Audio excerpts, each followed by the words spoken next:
Hi, everybody. I'm Sue Hillyard, and today I am joined by Robin Grabfelder and Michelle Dench. This meeting came about as a result of the three of us chatting together after one of Michelle's EA Zoom meetings. We had a couple of pretty fun discussions, and we wished that we had recorded them. So after the second time that happened, we put something on the schedule, and here we are, Gemini Moons, about to do some more chit-chatting, this time about the progressed moon and its phases. In our last time together, we talked about what the moon signifies in a birth chart, some characteristics of the moon in Gemini, and a little bit about Mercury. Today, we thought we'd start off by talking about what progressions are, how the progressed moon is calculated, a little bit about the sun-moon phases and how they play out.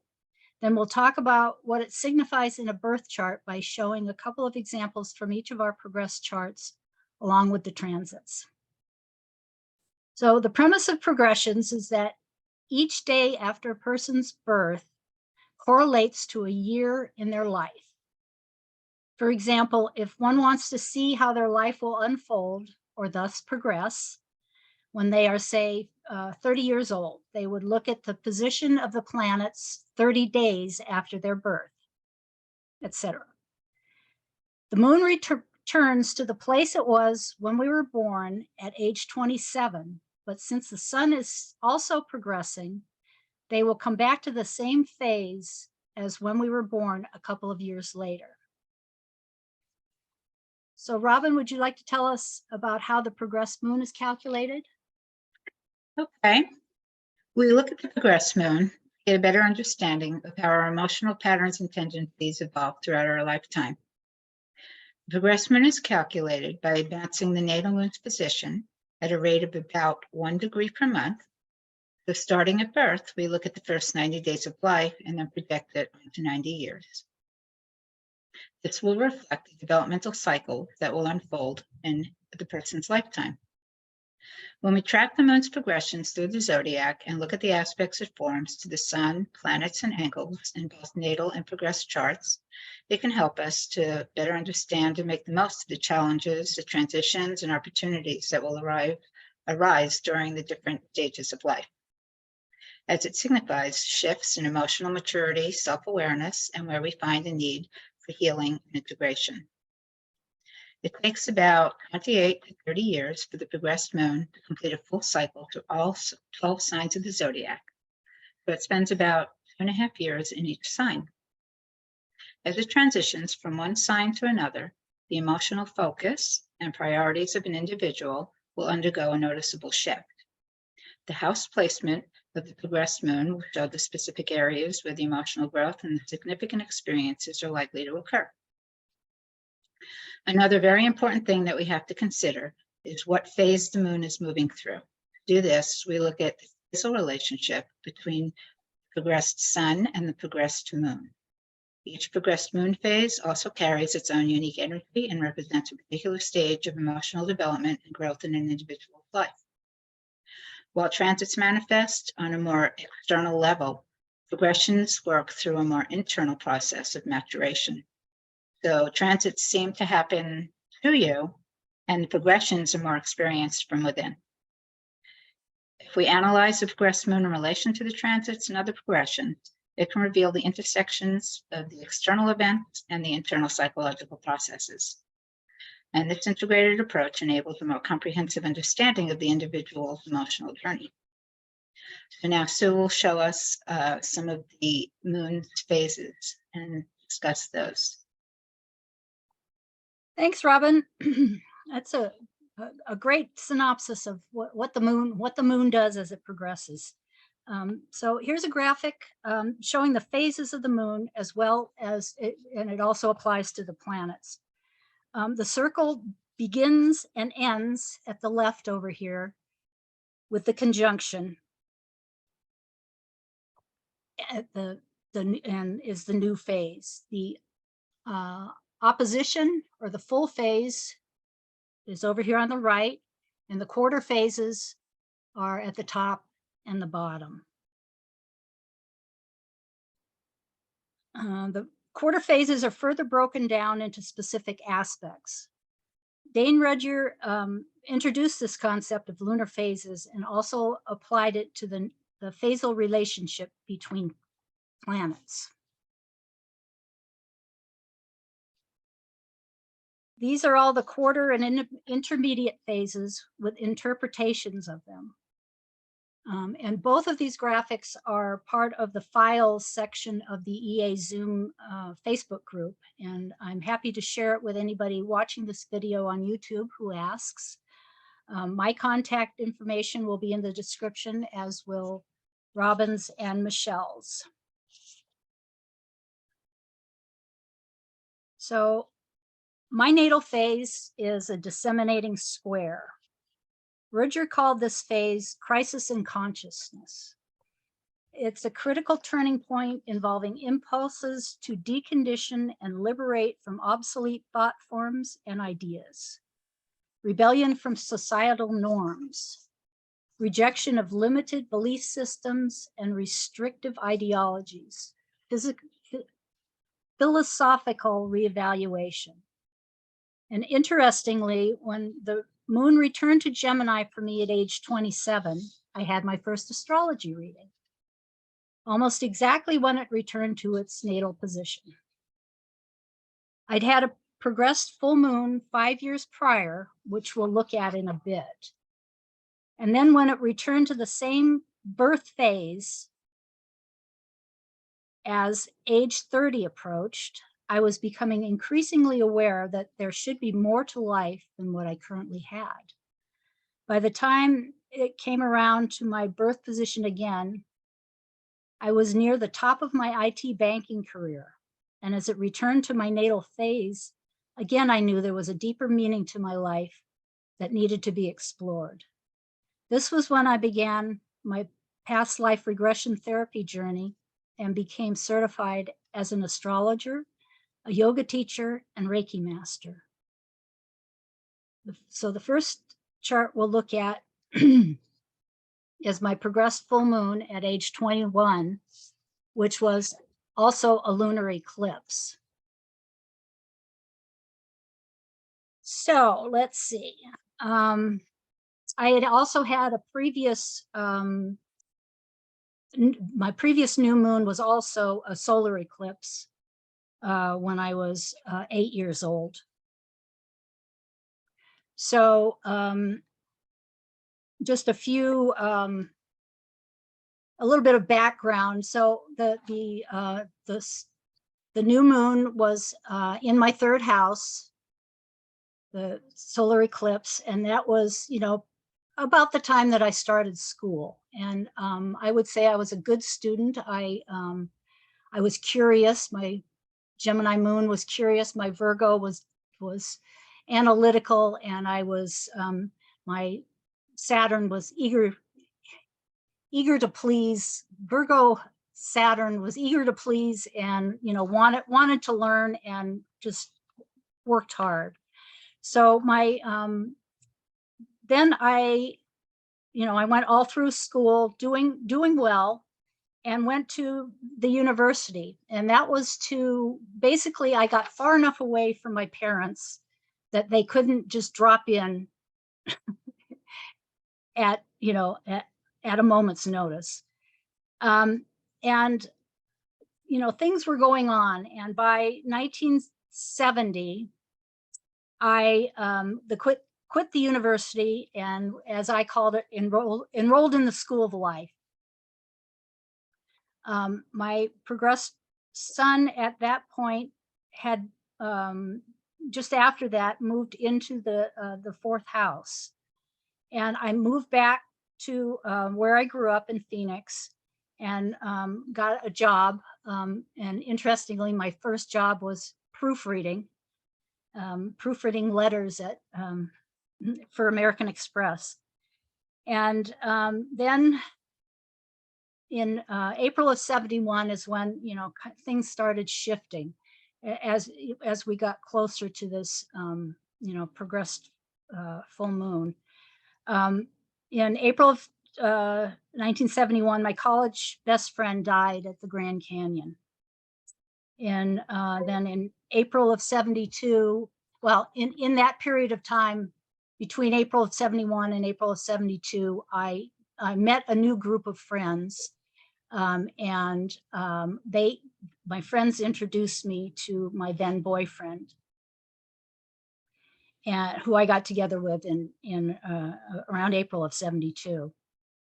And then in May, my progressed moon moved into Aries.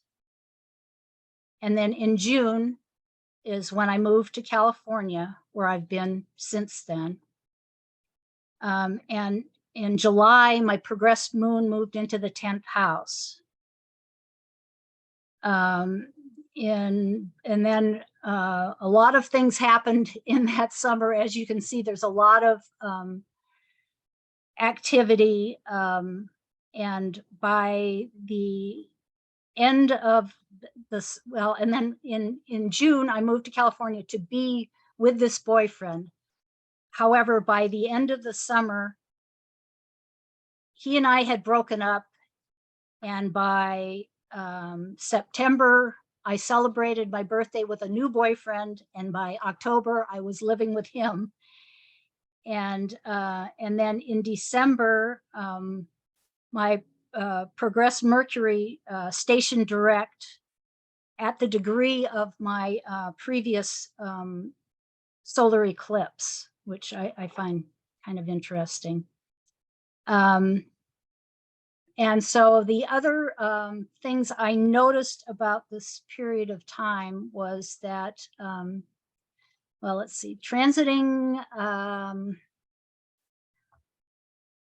probably the biggest one, transiting Uranus was conjunct my Neptune, which, kind of probably speaks to the, waking up to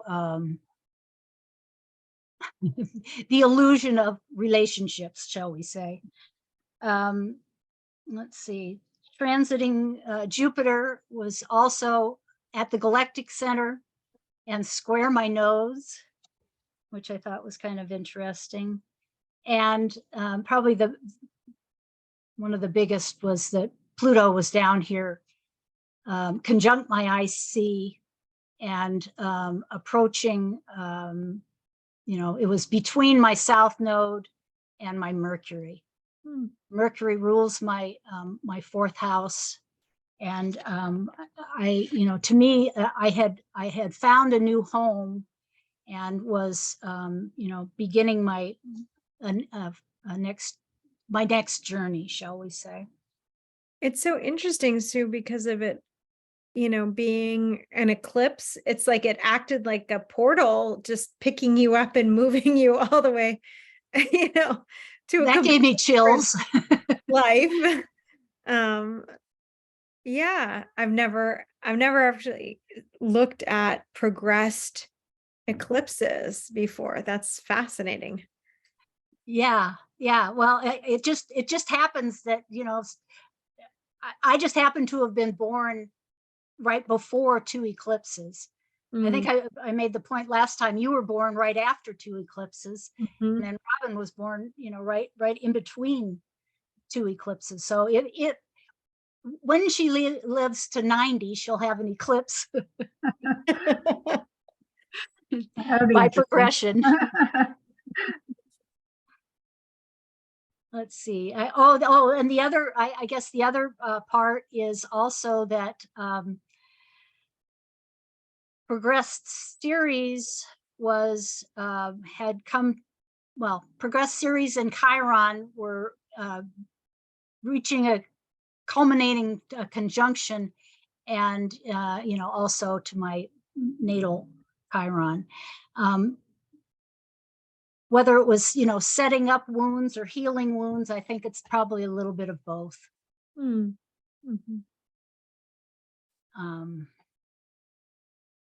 Oh, and the other thing that I thought kind of interesting, with Pluto, just switching signs, my Mars also had just switched signs, as had my, my progressed moon. It was like, into fire signs, and here I go, I'm off into the world, and literally out in the world, in my 10th house. Okay, and then so then the next one was a progressed new moon at age 37. And so, you know, moving on from that previous relationship, and at this point, I had, let's see, I had worked for the post office for for a while, and I had actually bought a house. I had this progressed new moon, as you can see, conjunct progressed Neptune. Again, in my 4th house. And, you know, the other thing I find interesting about progressions is how they are confined to, you know, 90 degrees, basically, if we live to 90 years old. So, you know, we have a new moon, a full moon in, you know, in one house, and then, you know, then it spans, then it, you know, kind of moves over into the next house.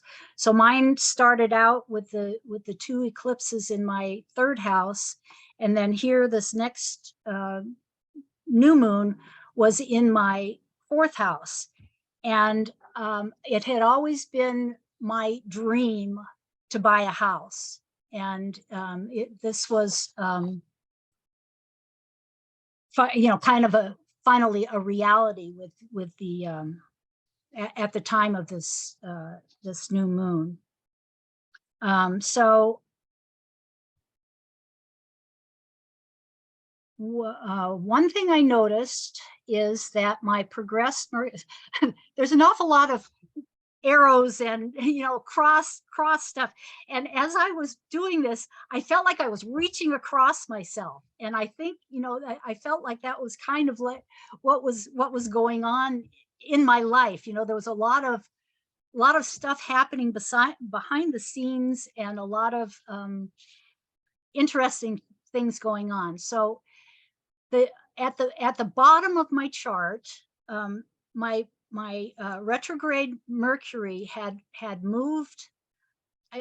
Okay, so when I was born, Mercury was stationary, and after you know, as it progressed, it went back into my 3rd house, stationed direct, as I said before, at the point of my original solar eclipse, and then came back. And at this point, it had now reached and passed the natal place, you know, the place it was when I was born.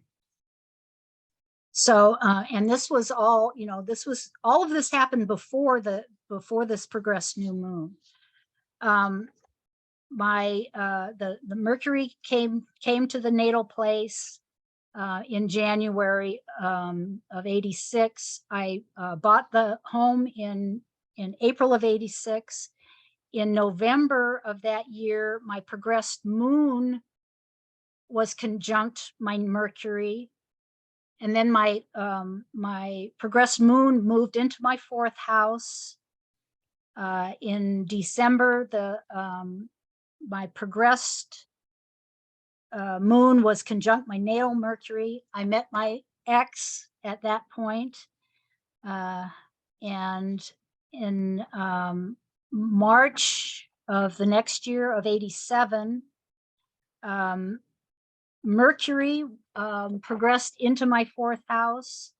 In July, progressed Mercury was conjunct natal Mercury. And later that year, my then boyfriend moved into my house. This period of time was a nodal return, which to me is, you know, pretty significant in that it showed that, you know, this was a life lesson. transiting Uranus was square the nodes, square the transiting nodes, and therefore also square my nodes. And this is when I started having that feeling of reaching across. So then let's see, the new moon, I said the new moon was conjunct Neptune. So Saturn rules my 7th house. Transiting Saturn was square my natal Saturn. Transiting Chiron was opposite that transiting Saturn. So it was also square my natal Saturn. Transiting Mars was square my Venus. Let's see, transiting, there was one other thing. That's enough, I think. Oh, transiting Hygeia and Karma were conjunct my natal sun, for whatever that's worth. And then my progressed moon moved into Scorpio, and the fun began. And then by the next full moon, this person and I had split up, and I had bought another home, which I find really fascinating. Okay, I think that's about it for me. You guys have any comments about this one, or shall we move on and let Robin talk about hers? You ready, Robin? Here we go. Sure. Okay, so yeah, I was born during the last quarter phase, crisis in action.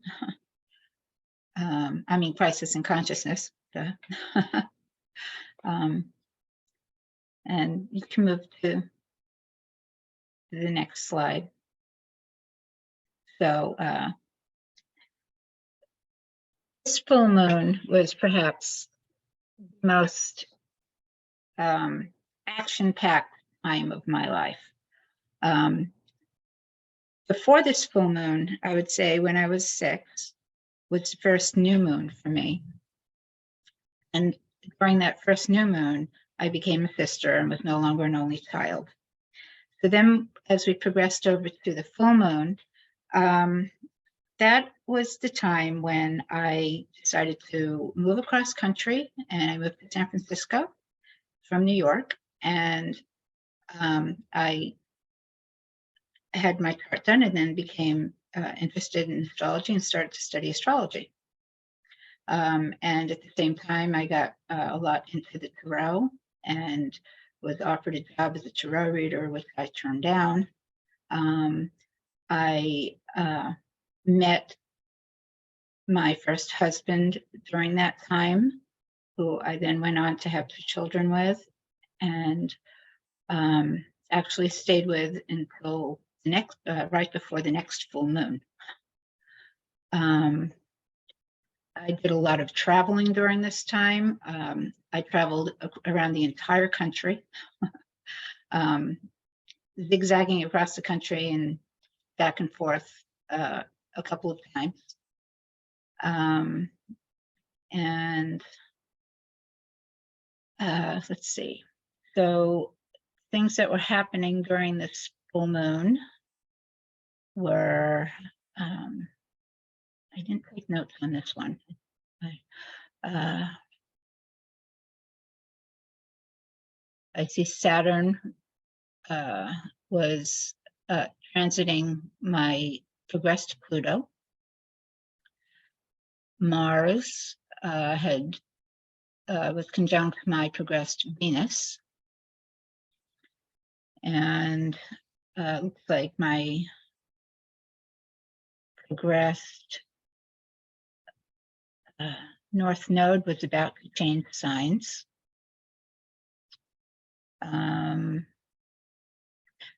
My Neptune, Neptune was opposing my moon, my natal moon. And Mercury was approaching my ascendant, transiting Mercury.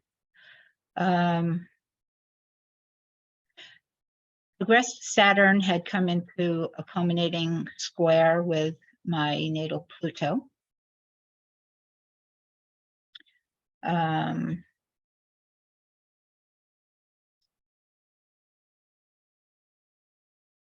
And my progressed, well, yeah, that's an inconjunct. There was something else. My progressed Mars had come into square to my, it was coming, it's retrograde. So it was moving retrograde and coming very close, within a degree of my natal moon. So since it's retrograde, it was approaching my natal moon to a more exact square. And my progressed Jupiter was exactly opposite my progressed Mars. So those are all pretty significant things that were happening. And that progressed moon at that time was in Pisces.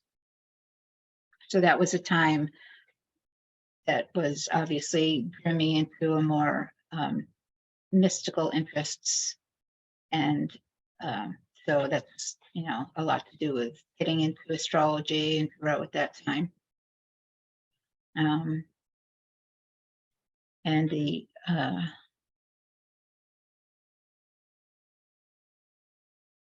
right after that full moon, right before that, right before that full moon, the moon had entered my third house, and it was pretty much in my third house that whole time. So that would have a lot to do with all the traveling that I did.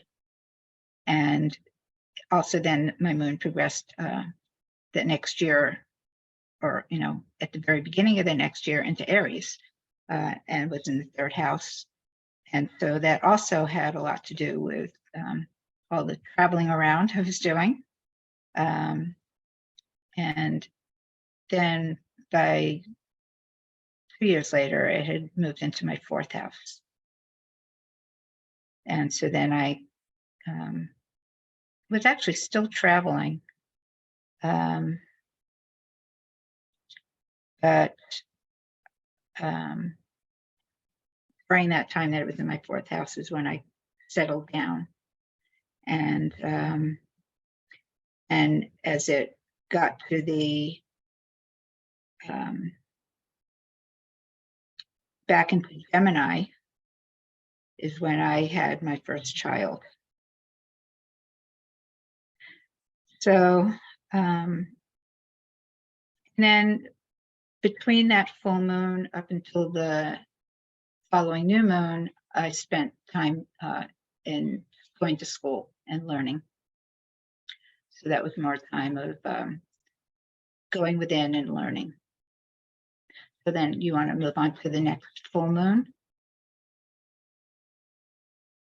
So the next full moon, there's a ton of things going on, but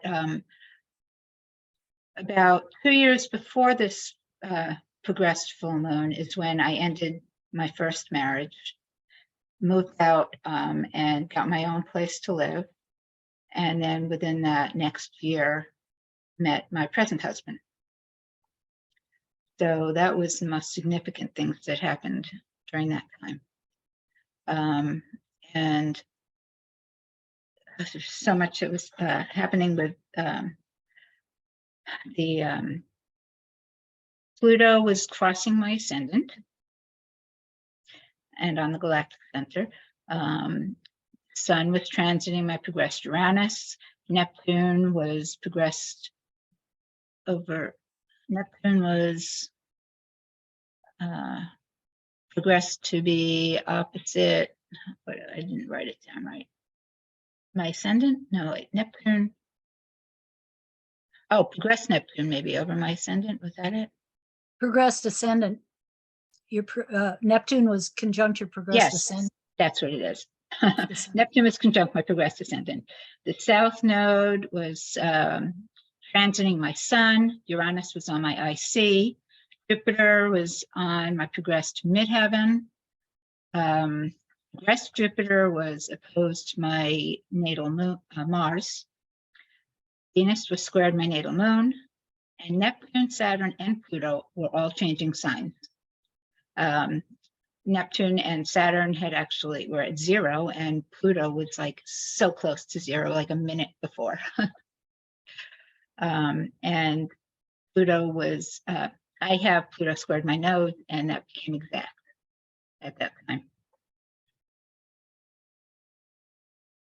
So a lot of significant changes, because I completely changed my life at that time, the whole course of my life. Interesting that there's a Venus retrograde heading back towards your Pluto as well. Mm-hmm. Yeah, and so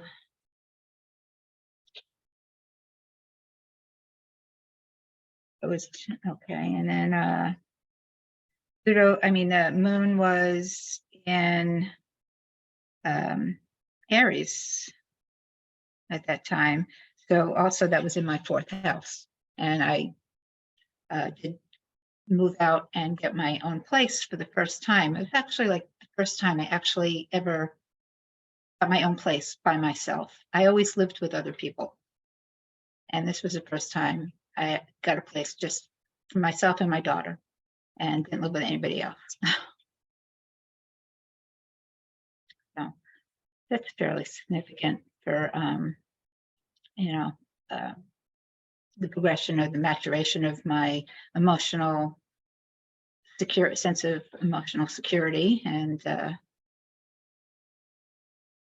ending, a whole phase in my life and starting something new. So if there's not anything that you want to add, we can move on to Michelle. It's fascinating how, you say when the moon was in your 4th house, that it's notable that you had your own place with just you and your daughter, with the moon and it's in Aries, so yeah, with the moon in Aries. That's great. Right. So, and Pluto crossing over my ascendant. That's huge.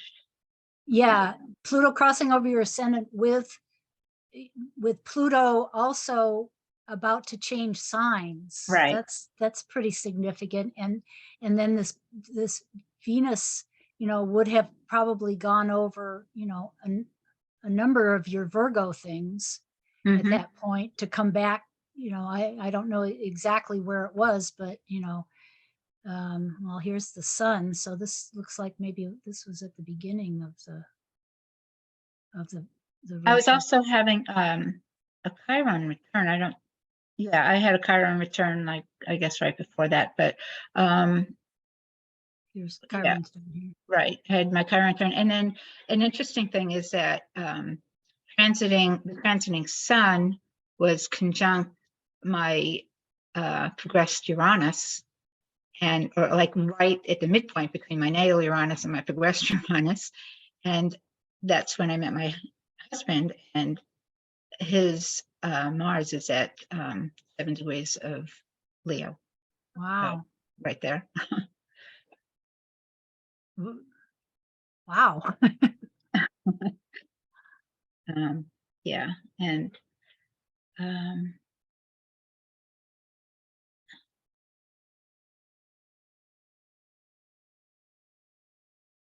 yeah, I can go on look for a lot of things, but for the sake of time, I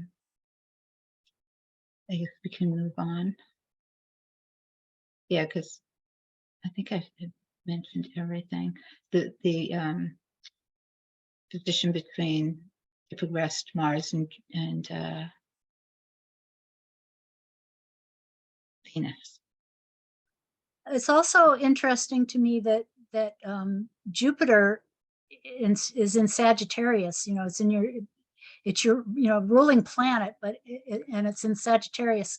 So it's finishing up kind of a turnaround to come down to your ascendant and this Pluto that's crossing over, which to me is like a huge new beginning. Yeah, and I have Jupiter conjunct my Sun, so Right. squared Right. that Jupiter.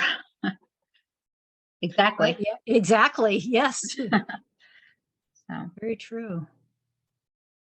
it's a skip step. Right. So it was setting it off. Mm-hmm. That plus Pluto. Pluto's a skip step for me also.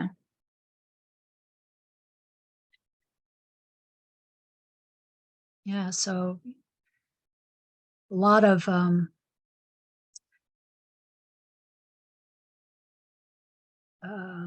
so how do you think the skip step played out at that point? I think that it played out in by me breaking off such a long relationship and moving out onto my own. And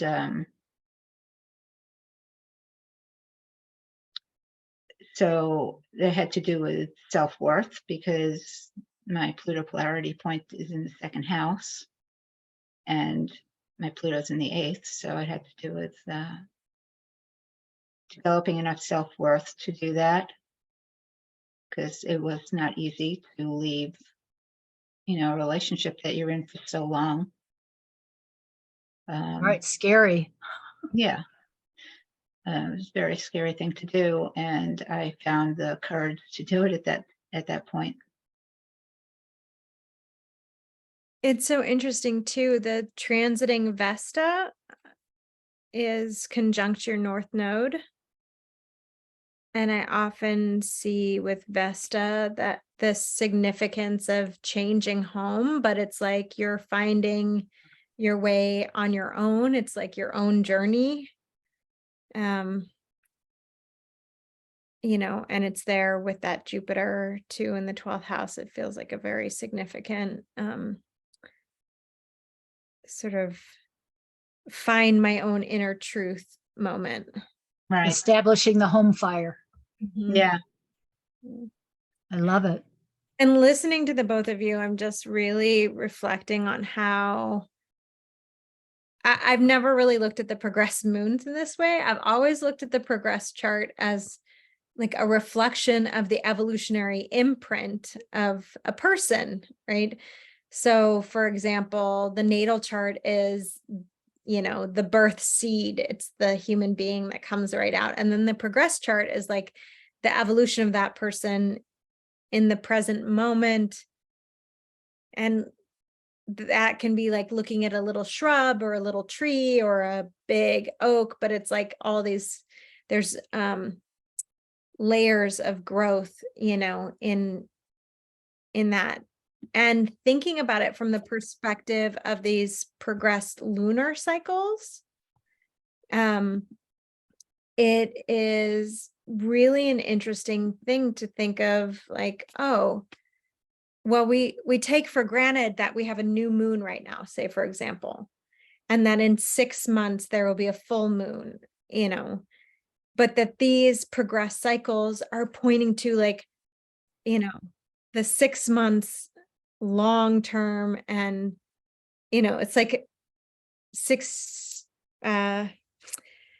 months on steroids. I don't know. It's like so much life force and so much change and transition encapsulated in these little cycles. And I think when we get to, if I don't know if now is the time, but when we get to mine, I have a very similar story in terms of how much growth is in those particular times. Yeah, it seems like the full moons really hold a lot of growth. And the new moons do also, but the new moons are in a little different way. They manifest more as internal growth, and the full moon seems to manifest more of an outward. Out in the world. Yeah, even though they're internal processes, they propel us more because they culminate all that we started working on during the new moon. Yeah, yeah. Yeah, and to me, there's also an overlap with a new moon. You know, it's like it is a culmination of the old cycle, and a new one is beginning. You know, so it's that overlap of both. You know, something ending and something beginning, both all at the same time. Well, I mean, I even notice, I mean, just during any time that when there's a new moon or a full moon, I feel an increase in my energy level. I have more trouble sleeping, and so it be the same. There's just an increase in internal and external activity in one's life. Okay, shall we move on to Michelle's? Okay. Yeah. Oh, I wish we had the other slide too with the descriptions. I'd like to Oh, have do you want me to go back to it? well, just to note that I have the waxing trine. That first slide that you have with all the descriptions on there is really great. I've always thought of myself, it's so funny because I've always thought of myself as a first quarter square, and it feels so much better to be a waxing trine. So let's just, I bet it's like brings so much more ease and joy to my perception of my lunar cycle. Yeah, my square is not, it's just hard having a sun moon square. Well, it's from a progressed lunar cycle right now, I'm moving towards a last quarter square at this time. And I was really thinking about that, how much that is reflecting the letting go of beliefs. And I'm really, just struggling with all the disparate parts of me that seem to be still, I don't know, lingering consciousness or ideas or ways of living, or that are reflecting an older part of me that I can recognize in some ways I've outgrown, but I don't know that my emotional body has fully integrated with like the beliefs themselves. It's almost like I can sense that I've got to outgrow these beliefs in order to, and I get that new moon in terms of my own life cycle when I turn 50, and I was thinking about like, well, 9 years from now, wow, my son will be 18 years old. My girls will be 12 and 10. It's like, it's so hard to imagine, but I'm sure I'm sure that there will be so much more that I'll have in terms of awareness, and I'm fairly certain that if I was talking to that future self, if I was like having a conversation with her, she would be like, oh yeah, Michelle, you let that shit go. You got over that or whatever. It's all coming. Now that I know that I'm this waxing trine phase, I feel more certain that I'll evolve in that way. But yeah. We can go on to the progressions themselves. So the progressed new moon phase for me, it's really interesting. When I was 20 years old, I was the youngest ever branch manager for the Wells Fargo Bank. I had been in the banking industry for a couple of years, and I really quickly accelerated in my career and was promoted and had, I was like managing a full branch, and just got engaged around this time. And shortly after the progressed new moon, I looked at it, it's like by the time the moon got to 12 degrees of Pisces in the new moon phase, I got married. And it was a really powerful time for me. I got pregnant just before that marriage and didn't have that child. And interestingly, it was really kind of a complex feeling of loneliness and grief, because nobody in my family knew at the time that, it was like I had just turned 21. I was like, growing in my success in my banking career, and about to get married. And I didn't have this baby, and I felt a lot of grief actually for about this until we got to that full moon cycle. And I was just reflecting on how this particular progression was also a part of a Venus return from, but it was the first of the Venus square Pluto by progression. Do you see that?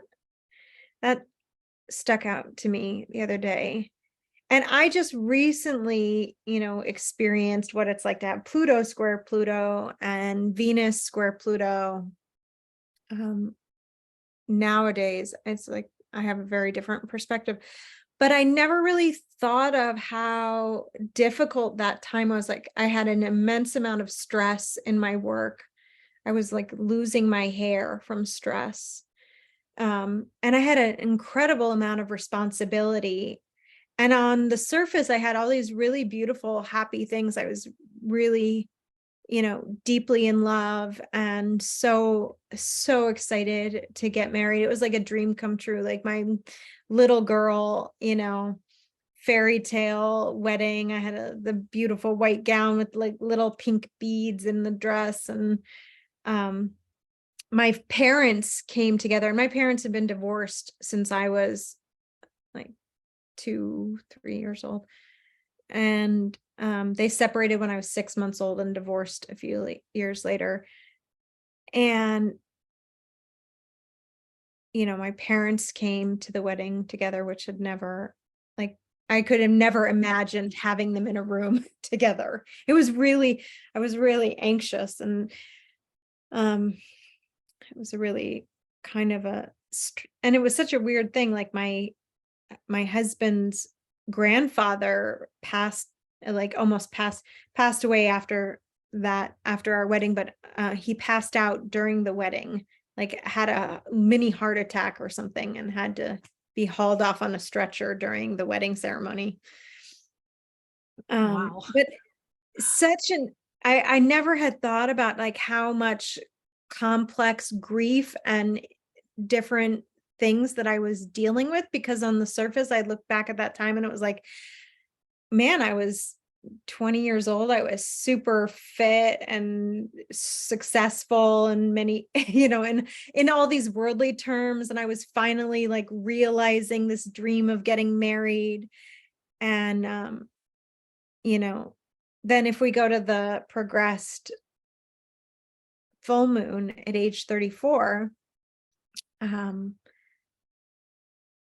this was just around the time when my marriage was dissolving, and we ended up getting divorced a little bit after this period of time. And interestingly, like the transiting Mars on the progressed Venus in Aquarius, it wasn't long after this time I met my partner, currently, who I now have 2 children with. And I remember being very aware of the Jupiter transit during my divorce. For whatever reason, Jupiter in the 3rd house, transiting that Libra, that was the entire cycle of my divorce process was during that Jupiter transit. But I had never thought of it as being a part of a full moon, basically, of that same, that same relationship. And there was so much grief because for me, the marriage was ending at the same time and the same age as my parents' marriage had, even though I had been married for 14 years, which my parents had only been married for a short time. They got, they separated. And so I had sort of accomplished this dream that I had of being married longer than my parents had ever been married. But I ended up getting divorced at the same age my child was as my parents were, as I was to my own parents. It was really, really fascinating learning experience for me. And I think in being able to reflect back on, part of what I was coming to see during this time was also that my career, which by then I had become a full-time financial advisor. I was really, I had become one of the most successful top advisors in the firm that I worked for. I had more clients than anyone else. And I really just didn't want to do that work anymore. And I had been studying astrology for years and had started doing an apprenticeship. And that was all during this Uranus in Aries time for me. Everything that happened during that time, it was like Uranus lit a fire under my astrological studies. I couldn't stand to do anything other than listen to astrologers all the time. Not that I don't do that now. Pretty much, if I'm not listening to astrologers, there's only a few other things that I'm listening to. But I just became obsessed with studying astrology during that Uranus transit. And by the time Uranus made it into my 10th house, I was actually a practicing astrologer, which is surprising. It was like, if you had asked me at that new moon, oh, Michelle, do you think you'll ever be an astrologer? And, I would have, totally thought you're clearly, I would have been like, oh my God, that's not possible. I don't know. It wasn't even in my perceptual framework for reality at that time. So it's interesting to see how much I grew during that cycle, just from the new moon to the full moon, so much change in my life. And I mean, and that's what I heard in both of your progressed story, is how much changes in relationship and changes in location. And during this time, I think between the new moon and the full moon, I went from, we met in Hawaii, we lived in Hawaii, we moved to California, moved from California to Boston. We lived in Boston, came back to California because I couldn't stand the cold weather there. And then, this was just around before my son was born, or just after my son was born. And I look back on that pregnancy that happened right around that new moon, and it's clear to me I would have never had the child or the children that I have today had that happened. So I feel no more grief. And I even had a psychic reading like 15 years later around this time where that child came to me and let me know that it was totally okay, that hadn't happened, and we were cool. Like it was and and interestingly enough, even right now, like my progressed moon just entered my 4th house, and I'll be having it, in the 5th house very soon. And right when the progressed moon entered my 4th house, this, like, not in 2022, I gave birth to my 2nd daughter, and now I have a progressed moon in the 5th house, and I'm moving towards this last quarter square. So I'm really learning so much from having done this research with both of you, and been really feeling like, oh, okay, these are little snapshots, these moon cycles of larger life cycles, in the same way that we would be looking at a lunation, like what happens in a month, what happens since the last new moon, what happens, but they're really pointing to these larger turnings that are happening in our life. So anyways, that's all I have. Thank you both for taking this little journey. Yeah, I'll add also, when my moon moved into the 5th house, that's when I had my first child. Oh, yeah. Awesome. Yeah, I do. I see the continuum of and it's fascinating me. I've been doing this progression journey for a few years, and it started out as a self-discovery, and as I think that's how we all probably started astrology, is wanting to know more about our soul's journey, or our path, or whatever. But we learn so much from looking at our own chart, and learn so much about ourselves. It's so true. Yeah. Well, thank you both. I learned so much today. I was taking notes. I've got all kinds of things I want to go back and look at now. So I'm very cool. Grateful More to doors to open. more tracking to do. Exactly. Yeah. More rabbit holes to go down. Yeah. Well, thank you, ladies. It's been so much fun. Yeah. Take care. We'll see you all in the next chit chat with these moons.